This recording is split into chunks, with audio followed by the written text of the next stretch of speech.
Okay, hold on a moment. Everything is still crazy. Yep. Everything is working, so it would seem. Yep. Everything is okay. Alright, what am I looking for here? Okay, it's been a while. It really has. Alright, so if you can see the name, which you probably can, this is a Ladder Season 3 replay. Now you're gonna be like, why the heck are we watching this? Like, well, I Ladder Season 3 replay. Ladder Season Ladder Season for you know, retard. Because we love just putting the worst players ever in a tournament to see which one is actually the worst. Yes, that's right. When you lose, you actually advance. It's just like, you're winning, yeah, you're out of here. We don't want winners. That'd be a pretty interesting thing to do. But it would also be pretty humiliating for the loser. But that's not what this is about. This is actually about me returning. I'm here making VODs. This is me. I'm actually here. And well, I've got a few things to talk about. We'll talk about that after. This is the new format from our VODs. No longer will we sit through boring crap at the start. We're just watching. We're hammering this out. VOD time, ladies and gentlemen. VOD time. But I gotta explain what exactly I'm doing here. Why are we watching old replays? What the hell? Alright, hold on. Now, I haven't even seen these matches, okay? This is completely irrelevant if the match is good or not. We're doing 3 VODs in a row between these two guys here. Now, you probably don't remember, a lot of people probably don't remember these guys. I mean, these guys are old, okay? They're old, they're ancient, they're history. Really, they really are. The Red Alert 3 history. And it's an Allies mirror match. Figures, because back in these days, nobody knew how to play Soviets and Empire that well. Except for Nuke Strike, and a couple other guys like Krunk and Technique, many other kind of peoples like that. But in the majority, everybody was an Allies player. Everyone was like, Allies OP, lol, Allies are so OP, Vindicator, Peacekeeper, ha ha ha. And they just spam all this crap, and Allies was OP. And there was a lot more Allies players because of that. In these days, we are beginning to see some actual advancement in Soviet strategy. We're starting the real... Hold on, we're supposed to do a VOD here, not talk about this. I'll talk about that later. I actually completely forgot what I was about to say, so that's better. Okay, so what we're doing here is I had an argument with, what's his name? Invader. I had an argument with Invader on the forums, and I was just like, the reason Foxbox got away with his strategies was because the players weren't good enough to properly counter them. They just didn't have the right reactions. Now, that isn't entirely true. I mean, what I said is very insulting to all the pros of that time, you know, and that is absolutely wrong of me. I'm sorry for saying that. That was actually pretty painful for me to say that. They were good at their time, but I think people nowadays have a better knowledge on counters and gameplay in general compared to the people who were still learning back in Ladder Season 3 days. So I don't even think Foxbox was around during Ladder Season 3. I think he left way before then, which is why we don't even see him in the Ladder Season 3. So we're going to take a look at 2 things. We're going to look at the modern top 20, and we're going to look at the top of players of here. I mean, these guys are tip-top players too, though. These guys aren't just random people. These guys were huge. Fazinate, and most importantly, IAmDynamic. Dynamic. Holy crap! Everybody talked about Dynamic. Dynamic was this awesome guy. He was one of the greatest Allies players at the time, and everyone was like, "Oh, Dynamic's gonna win Ladder Season 3." Dynamic. When Dynamic was fighting Technique in the finals, everyone was like, Dynamic's gonna win, Technique's gonna lose. I mean, Technique chose Empire, and I think everybody's sort of like, what? Why did he choose Empire? I mean, Technique doesn't play Empire. He's more of an Allies player. We were all kind of shocked, like, why did he choose Empire? And then all of a sudden, we just seen this 2-0 victory, and Technique just takes it home. It's like, how? Technique was just quite. He really sparked Empire gameplay. He really did. He really made a surge of Empire players from that, and that's when we got players like Profloff around. He took Technique strategy and just spammed it over and over again, and that's basically where a lot of his wins came from. And a lot of people did that, but I think when Das Dulong came along, people started realizing, hey, you can actually spam and win as well. And you know, it took so long for Empire and Soviet players to develop. I mean, Allies players were just so prime, but everywhere else was just kind of there. So we're going to see the top play of back then. How was Allies and Allies played back then? I'm pretty sure it was pretty similar to now. After all, these guys are the founders. Let's see just how bad or good these players are. I mean, these guys were some top players who got chosen for the Ladder Season 3. I mean, they didn't get chosen. I mean, they made it into the top, and then they were selected because they were at the top. So, this is actually round 2 of the Ladder Season 3 qualifiers. And by qualifiers, I mean round 2 of the actual tournament itself. This is like Group A, I think. I'm pretty sure it's Group A. Anyways, let's begin the VOD that I've been taking still, once again, very long to finish. We have IAmDynamic playing as purple allies on the bottom side of Industrial Strength. And on the top right, we have Fazinate playing as allies as well. Now notice the dual barrack start. So ancient, so old, we never do that anymore. No, I'm just kidding. No, we totally do that now. Back in these days, there's such a huge focus on map control. Really massive, huge focus. Just insanely huge. Now look at the way their power plants are placed. I mean, even now, people don't really bother to turn their power plants. Like, who wants to turn a power plant? Screw turning power plants. I like how Fazinate is placing his power plant here. Very smart move, actually. Really keeps it out of the way, unlike Dynamic, who puts his power plant kind of in the open. I think that was kind of a mistake by him. But looks like, you know, every time back in these days, the majority of the plays were actually dual racks MCV push. You don't see that much anymore. You see more what Fazinate is doing is just building up a whole bunch of peacekeepers, and he's going to try to focus really hard on out-microing in the front of his base. Eventually, he'll overcome his opponent. Eventually. But Dynamic is really going all out in this match. So let's see how this turns out. Looks like Fazinate has a turret up in front. Smart idea. He's going to be able to... this is actually just really good in general. Let's see how this handles. He sold the barracks, and that was not a good move. Unless he plans to rebuild another one inside of his base. He's gonna have to move his MCV if he wants to counter this. He really will. What's he expect to do? Just sit there and turtle all day? That's definitely not the right way to go about countering this. You need to use your own MCV and your own micro skills. But use your economic advantage to keep on building armies. Once again, Dynamic also sold his barracks, which once again I think was kind of a mistake. You don't really need to do that. After all, you do have an economy. What do you plan to use your economy for? So it looks like Dynamic is just gonna kind of sit here, just chilling. Just gonna be like, all right, I'm gonna keep my army back here. Now, keep in mind, these guys are top players, guys. These guys are not top 100. They're not top 50. They're like top 20, top 40 peoples. This is even more thorough, as this is round 2 of the tournament. Wow, this is looking really bad for Dynamic. Dynamic is going to get absolutely murdered here. Oh my god, all of his forces are being destroyed. All of his forces, but he manages to take down all of the Peacekeeper turrets. Holy crap. I'm surprised he managed to do that.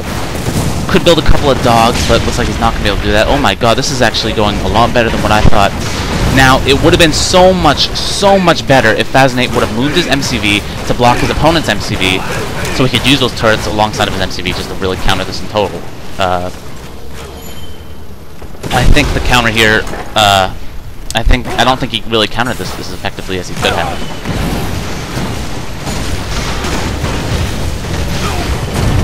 And, I mean, it was looking devastating at first. It was looking so good, but suddenly it was like, what the?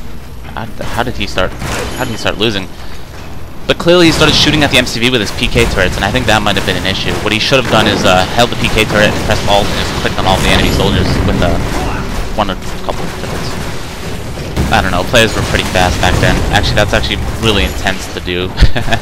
I don't think that's an easy thing to do for anybody. Click on turrets separately and multiple. It happens really fast. I really think he could have used his MCV a lot more actively in that match. But looks like he didn't. Looks like the match is going to continue, though. Let's check out the economies of both players. How much money does Fazinate have? Oh, he has plenty of money. This guy has so much money. Now, imagine if Fazinate still had that barracks back over here. He would have still kept building forces. Let's see Dynamic's amount of money. Yeah, Dynamic's doing okay. He looks like he used the money that he hasn't had to spend on building another refinery, where once was a refinery. So this is not looking too good for Fazinate. Dynamic's push was quite successful. I was really worried for a moment, but you know what? I think it was pretty well executed in time. You know, even I don't think Fazinate really had the time to select the turret and then press Alt, Alt, Alt, and, you know, just holding Alt and clicking. But, you know, really nice way to push. But Fazinate really should have moved his MCV in the way. Now that's often, I think the way he countered that was very... It's a backwards way to counter. really was. I think in Conquer Cup, I learned how to counter it because, especially of Das Dulan, he really showed me that using your MCV actively is a very important aspect. You have to use your MCV actively. I also learned from Open, also known as Prussy, that it's also a really good idea to go dual barracks in response to dual barracks. As in, start with one barracks, then end with the second barracks if you see a dual barrack start. Use your own MCV to block his, and just eventually out-micro, and you'll eventually actually out-produce him, as your economy will just be better in general, so... It always comes down to micro, though, really. But as I say, back in these days, those kind of counters just weren't quite there. But, you know, but they are doing the best with what they have, that's for absolutely sure. Strategically behind. Skill-wise. They're there. Pretty cool thing to say, because English is weird like that. They're there. It's like, what? What's wrong? It's like, no, nothing's wrong. I'm just saying they are there, and they're like, oh, I understand now. You know, I'm actually really babbling. Nothing that I'm saying right now actually probably doesn't make much sense, but never mind that. We're gonna keep on continuing to do what we're doing here, commentating, bringing back the enjoyment in VODs. Not that the other VODs just I can't even speak anymore. You know, it's been so long since I've actually talked.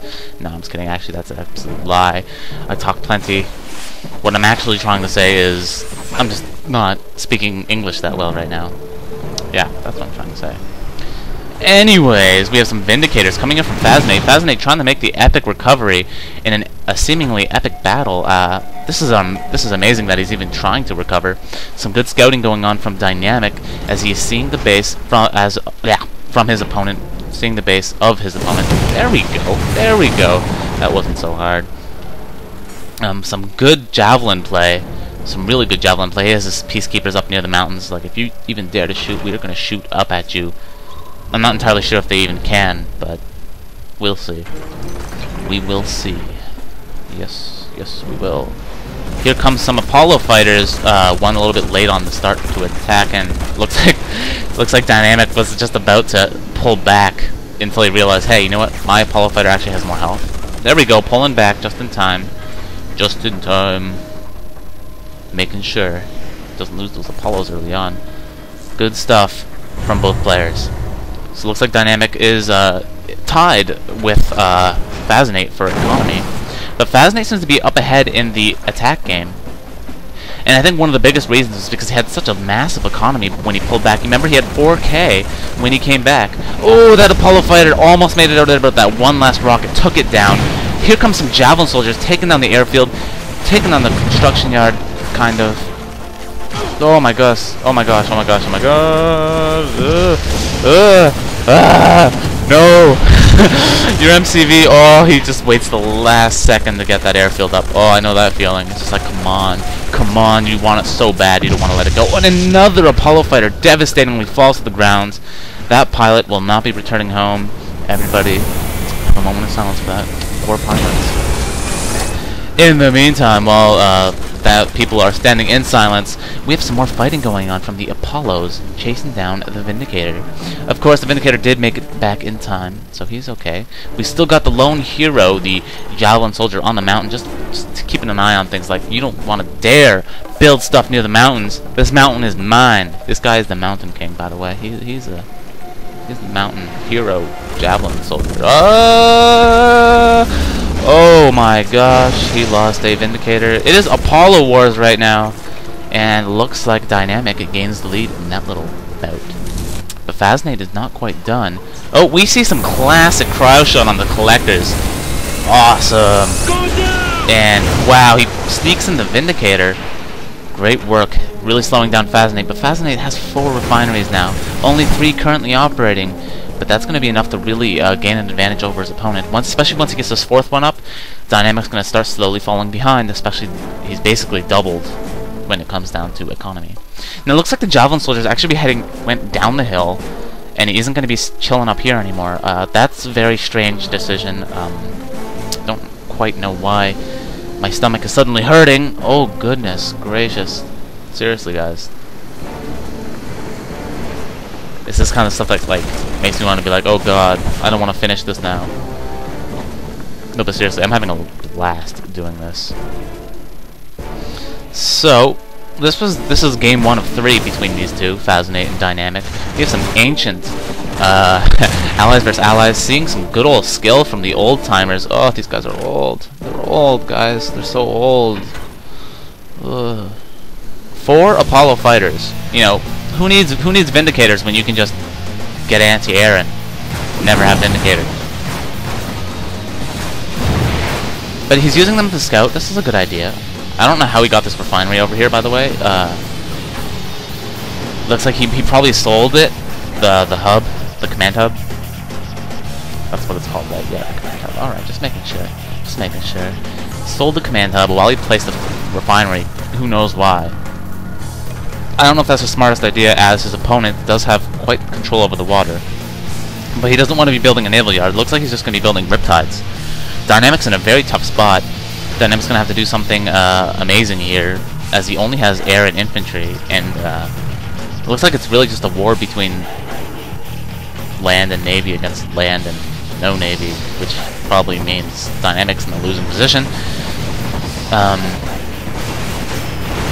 The unfortunate thing about these players in this matchup is that we already know the outcome, right? We already know the outcome of their best out of 3 because we know the finals, right? I think that's how it worked. I think there was other ways how it worked. I think it was like a point system, and it was like all about the amount of wins. So you could lose to one player, but if you beat the other 2 and the other guy lost to the other 2, you'd eventually just end up with more wins. If you, I'm pretty sure I said that, I butchered that, but what I said there might have been completely wrong.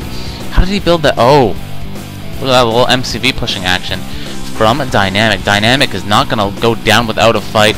He is gonna keep pushing on. Dynamic, you're the man.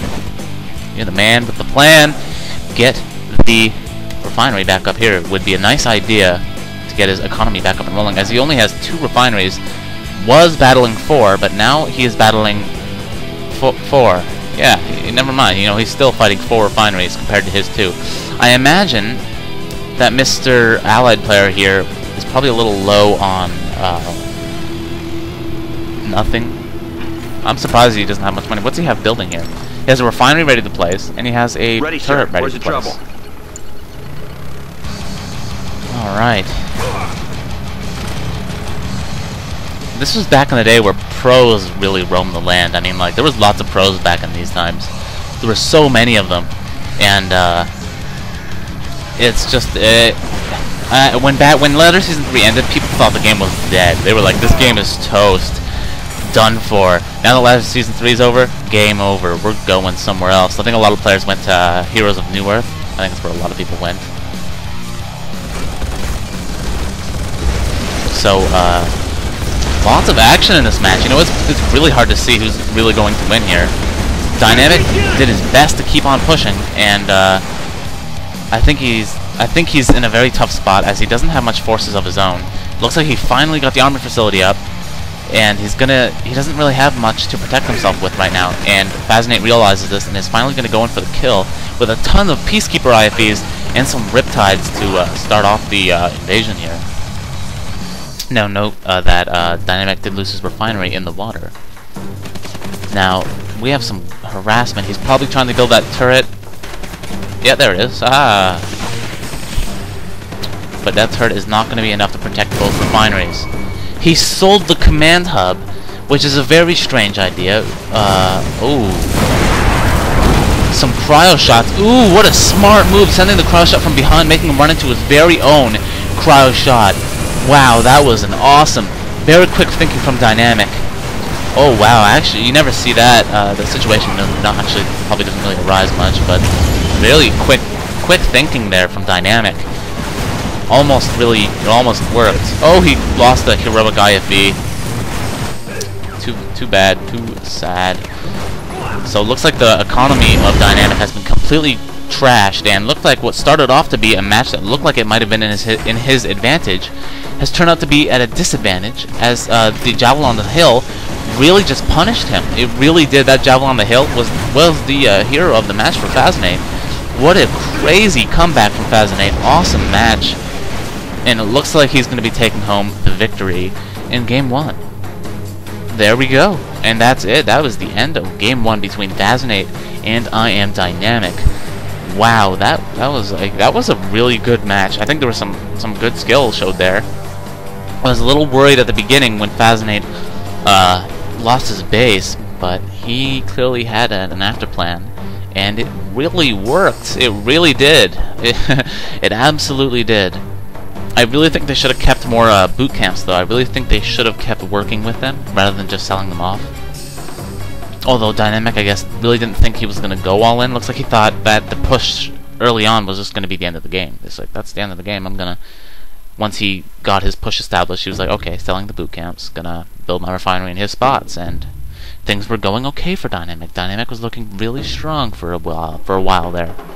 But then suddenly that Javelin on the Hill really put a hole in his plans, and then the airfield from Fazinate came in, and I think Fazinate took really good approaches to how he came back from that match. I think he really showed some persistence. And some great, you know, that was some good stuff, you know. I guess, you know what, maybe these guys from the old times aren't as bad as I've been claiming them to be. You know, that was some good stuff. You know, they're not doing terrible at all. Not at all. All right, that'll end this section of this awesome VOD stuff. Going back in time to days of Ladder Season 3, reliving the epicness of a tournament where the elite players were just forced into it. They were like, alright, imagine a jar and you're trying to put in, like, scratch that. You know, I'm just going to say it how it is. It was a tournament between the top players who were selected during qualifying rounds throughout the summer, and then they finally began in September, I think it was. I think it was August, maybe September. I think September might have been the last qualifying round, and in August they played. I hope I'm getting my months right. Let me see. January, February, March, April, May, June, July, August, September. It must have been September. Yeah, and soon after they began the monthly ladder wars. Alright, now my memory is jogged. Now I'm going to say that it is true I do plan on pretty much quitting Red Alert 3 entirely, except for VODs though. I will say that. VODs will stay. I will be staying as the commentator, but I'm going to stop playing the game. For many reasons. Basically, I just get too upset playing the game, so... You know, why play something that just causes you stress, and you don't want to... If you know, if you're not enjoying something, don't do it, you know, just... Especially if it's on your spare time, right? Just be like, no, I don't want to get myself stressed out playing a dumb game like this, you know? I'm gonna do something that I really enjoy. And, at the moment, I really enjoy StarCraft 2, and I'll be playing lots more StarCraft 2.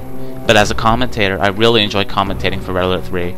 I really love Command & Conquer, and I don't think I'll be leaving anytime soon. I'll be around for visits, basically. But I have decided, I'm going to be releasing VODs every Friday. Meaning I'll be producing them Thursday, trying to get them out as every Friday from now on. That's a lot more VODs than I ever produced before. Whenever I produced VODs before, it was always kind of all at once. It was always like, I just did a whole bunch of them and then stopped. And then did a whole bunch of them and then stopped. You know, that's how I usually did things, because I only did it while I was in the mood for it. However, this time around, I'll be trying every Friday, so you'll always have something to look forward to on Friday, a new VOD. Right now, I know this isn't like Friday or what I just said, but I just wanted to, you know, get myself warmed up, get myself practice. You know, it's been a while since I did some VODs, and I am really happy to finally be back making some VODs again. So that was game 1 out of 3 between these two.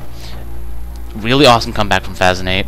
Can't wait to see what the rest of this matchup brings. Looks like the next match will be on Infinity Isle, and alright, see you in the next VOD. And that's it. Also, my new format, I'm not going to talk in the beginning. I'm going to do all my talking at the end, so you can get right into the action and just end it there, you know. because I know there's a lot of people out there who don't want to hear me talk. They're gonna be like, man, how long is this gonna go on for? And then, you know, they're gonna skip ahead. So from now on, I'll be like, hello, JonnyKnows here with game blah blah blah blah blah. We'll be looking at this, and then we'll just jump right in. That's how it's gonna go from now on. And everything, any end comments are gonna be right here at the end, where you can be like, I don't want to hear this anymore. He's done his VOD, and I don't really care what he has to say. There's a lot of people like that in the world, and that's fine. I'm kind of like that myself.